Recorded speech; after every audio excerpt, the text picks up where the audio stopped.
దోచుకొనవద్దు. మన ఎవరిని కూడా బాధపరిచేవారుగా మనం ఉండకూడదు. ఇవన్నీ హృదయంలో రాసుకోవాలండి. ఈ జస్ట్ విని ఎవడైనా కనపడితే మోసం చేయటం, ఎవడైనా కనపడుతుంటే వాడిని బాధ పెట్టడం చేస్తే మనం ఆయన వాక్యాన్ని, అంటే రక్షకుని యొక్క తాడు ఏదైతే ఆయన కుమారుడు అనే తాడు మనం పాప భూమిలో పడిపోయాం కదా, ఆ తాడును మనం పక్కనే వేసినా సరే మనం ఉపయోగించుకోకుండా ఉన్నట్టు అనమాట.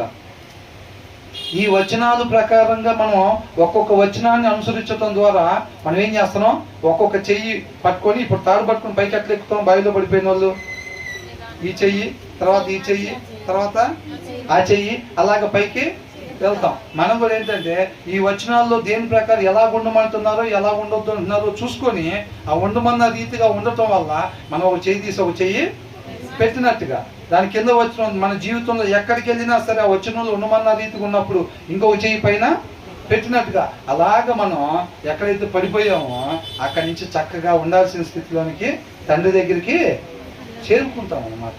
అవునా? కాబట్టి ఈ మెట్లు ఎవరు వేశారు? తండ్రి మనల్ని ప్రేమించి ఆయన కుమారుల ద్వారా ఆయన కుమారుని మెట్లుగా సిద్ధపాటు చేశాడు అనమాట మన కోసం. ఎంత ప్రేమ అండి అసలు మనం అంటే. అవునా? ఎంత ప్రేమ అసలు. అవునా కదా? ఆ ప్రేమని మనం విడిచి ఉండకూడదు అనమాట. అదే అంటున్నాడు. తర్వాత ఏమంటున్నారు ఇంకా, and do not crush the needy in court అని అంటున్నారు. తర్వాత అవసరతల్లో ఉన్న వాళ్ళని మనం బాధపరిచే వారిగా ఉండకూడదు. దరిద్రుడు పేదోళ్ళు అని చెప్పి వాళ్ళు ఏం మాట్లాడలేరు, వాళ్ళు మనం ఏమి చేయలేరు అని చెప్పి మనం వాళ్ళని దోచుకునే వారంగా ఉండకూడదు. తర్వాత ఏమంటున్నారు,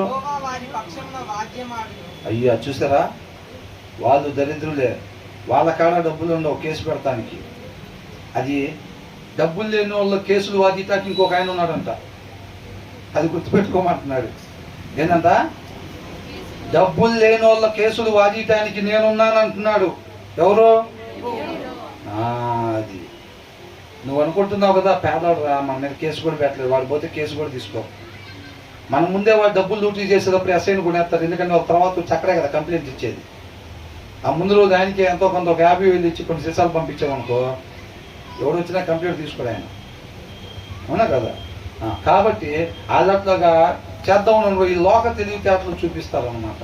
చూపించేటప్పుడు నువ్వు అనుకుంటున్నావు కదా వాడు డబ్బులు ఇచ్చి ఇక్కడ కేసు పెట్టుకోలేడు, లేకపోతే లాయర్ని పెట్టుకోలేడని. అలాంటి వాళ్ళ తరపున నేను వాదిస్తానని అంటున్నాడు. అది గుర్తుపెట్టుకోవాలి. వాడిదేముందరా, వాడిని ఓపెన్ మోసం చేయొచ్చు మనం. ఏదేముందరా, 2 కుటుంబాలు తొక్కేయటమే కాళ్ళ కింద వేసి. ఏమంటున్నాడు? తొక్కేయటమే 2